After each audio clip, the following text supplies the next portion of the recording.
welcome to this week's weekly financial update from RTS Financial Planning. This is where we look back over the last week in terms of what's happened in the finance world, particularly the world stock markets. And we look at some of the data and subjects that our investment committee are reviewing as part of our RTS Investment Strategy. So let's dive in. So world stock markets had a pretty steady week, with the UK and Japan down slightly, but the US and Europe slightly up. The biggest riser was the emerging markets. And in China, we found out that their GDP had actually grown 3.2% last quarter, which was higher than expected. Manufacturing in China has really taken off and got back to normal levels, but the consumer spending and retail spending is still down slightly and is taking longer to recover. This could change soon though, as a lot of the Chinese citizens, like many of us in the world, have been in lockdown. So they have been making savings and they could soon start to be ready to spend that in the Chinese economy.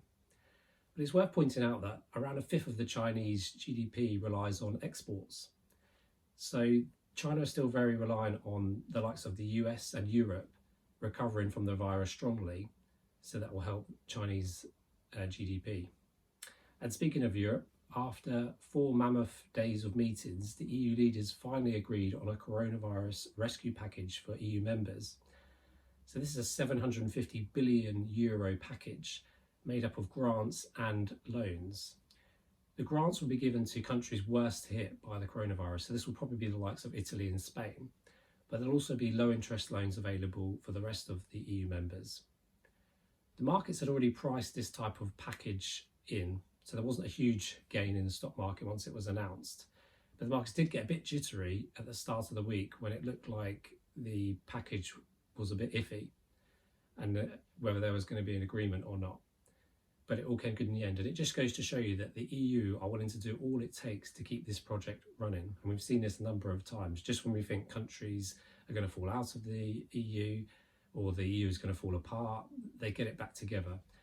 So this latest package could lead to a strong EU recovery. In the UK, the Chamber of Commerce showed us a survey whereby 29% of their members have said that they plan to make job cuts in the next 3 months. And vacancies in the UK, so the number of new jobs have just fallen off a cliff, they've gone right down. So unemployment is a big thing to be watching out for in the UK over the next few months, particularly when the furlough scheme ends. How many people are currently working or have been furloughed are going to have a job to go back to? It's not yet clear.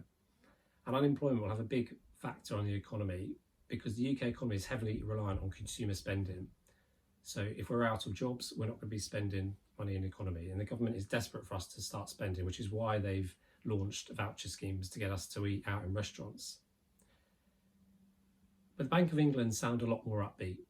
Their chief economist this week again said that he thinks around half of the 25% lost GDP has now been recovered. But obviously what he did say was he doesn't know what's going to happen next. And there was also good news coming out of the UK on the Oxford vaccine, where trial results looked very positive and were in line with other trial results we've seen from other vaccines being developed around the world. So just to finish up, I want to talk about businesses and what cash they have on the balance sheet. In order for a business to survive a period of stress, like what we've seen with the coronavirus, it's helpful to have a large cash pile on the balance sheet. It gives them more opportunity to get through times of stress, compared to companies that are heavily leveraged and have high debts.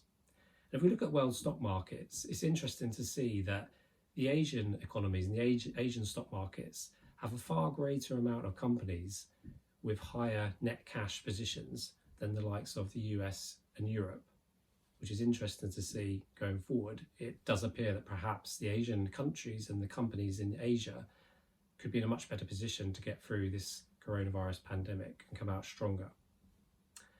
So that's it for this week. Please subscribe to the channel. We produce one of these videos every week along with other financial planning tips and insight and investment videos every week. Also, please leave a comment below. Let us know what you think is going to happen to the markets next. What do you think is going to happen to unemployment? Give us some feedback on your experience. We'd be interested to hear. Until next time.